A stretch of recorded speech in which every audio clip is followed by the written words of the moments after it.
Today, we're diving into a story that connects the absolute farthest reaches of space with some of the biggest anxieties we have right here on Earth. On one side, we've got an interstellar comet visiting our solar system, and on the other, we have headlines warning us about collapsing cities and banks.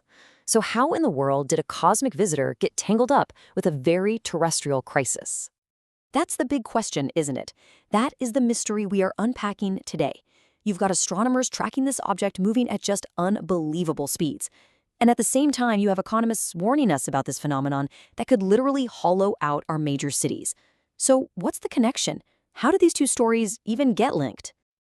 But here's the thing. To solve this mystery, we're not going to start out in deep space. We're actually starting right here on the ground.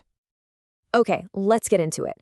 To understand this whole idea of a comet doom loop, we first have to break down what a regular doom loop even is. A doom loop is basically just a vicious cycle. Think of it exactly like that snowball of bad news. A small problem starts rolling downhill.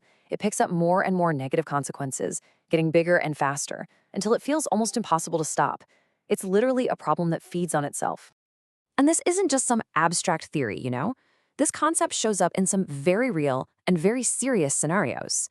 You have the original economic doom loop, which was a huge deal during the euro area debt crisis. It connects the health of banks to the health of their governments.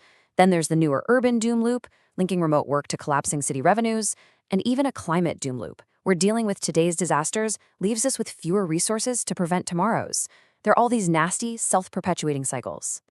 Let's really focus on that urban doom loop for a second, because it's a perfect example. It all starts with the rise of remote work, right? Fewer people commute, so office buildings empty out and local businesses, cafes, restaurants, they all suffer. This, in turn, shrinks the city's tax revenue, which forces painful cuts to public services like transit or sanitation. And that is the loop. Those service cuts make the city a less appealing place to live, so even more people and businesses leave, and the whole cycle just gets worse and worse. Okay, so we've established these are very real, very down-to-earth fears about our economies and our cities, which brings us right back to our cosmic visitor. How on earth did an idea from economics get attached to a comet? Well, to understand that, we need to hear the official story. Now for the actual science. Here is what astronomers have confirmed about our interstellar guest, 3I/Atlas. So according to NASA and pretty much the entire astronomical community, 3I/Atlas is the third interstellar object we've ever spotted. It's a natural comet. Direct observations confirm it's got an icy center and it's growing a tail of gas and dust, just like a comet should. Its path proves it came from way outside our solar system. And most importantly, let's be very clear, it poses zero threat to us. It's going to pass by at a very, very safe distance. And get this, it is moving at an absolutely mind-boggling speed, 137,000 miles per hour. This incredible velocity is the dead giveaway that it's not from around here. It's moving way too fast for our sun's gravity to ever capture it. It's just passing through. But this is where our story takes a really sharp turn.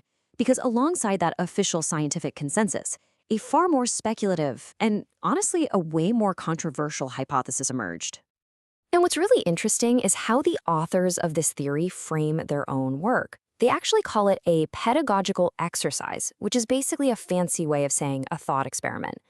They even state that they do not necessarily ascribe to it, meaning they don't necessarily believe it's true. But they argue the possibility is just too significant to not analyze. So what's their argument? The whole hypothesis is built on a series of what they claim are statistical long shots. The authors point to the incredibly low probability of the object aligning with our solar system's plane or making these close flybys of multiple planets. They're basically arguing that, yeah, any one of these things could be a coincidence, but when you start stacking them all up, it starts to look a little suspicious. Their argument for some kind of strategic planning is all built on this timeline. First, the object was discovered too late for us to even think about intercepting it. Then, it reaches the perfect spot to slow down at the exact moment that it's completely hidden from our view by the sun.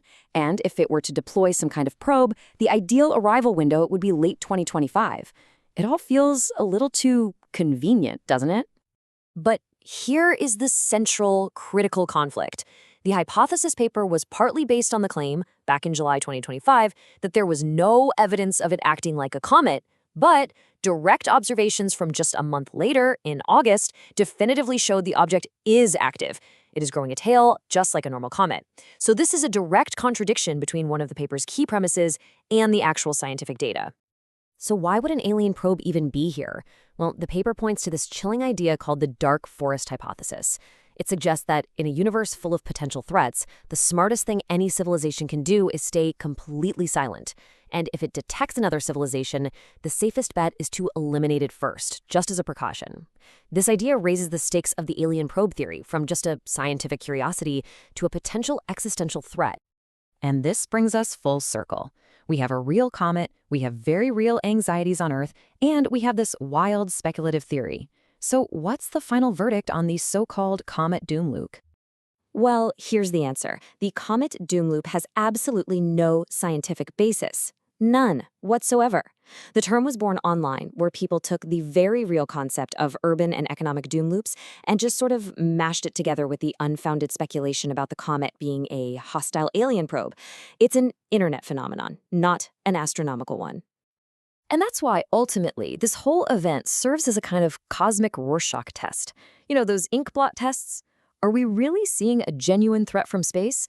Or are we just projecting our own very real fears about our cities, our economy, our own doom loops onto the silent, completely innocent visitor from the stars? And that leaves us with a final thought, doesn't it? It seems this whole story isn't really about a comet at all. It's about us. And it makes you wonder, what do our fears about the great unknown really tell us about the very known, very real problems we're all facing right here at home?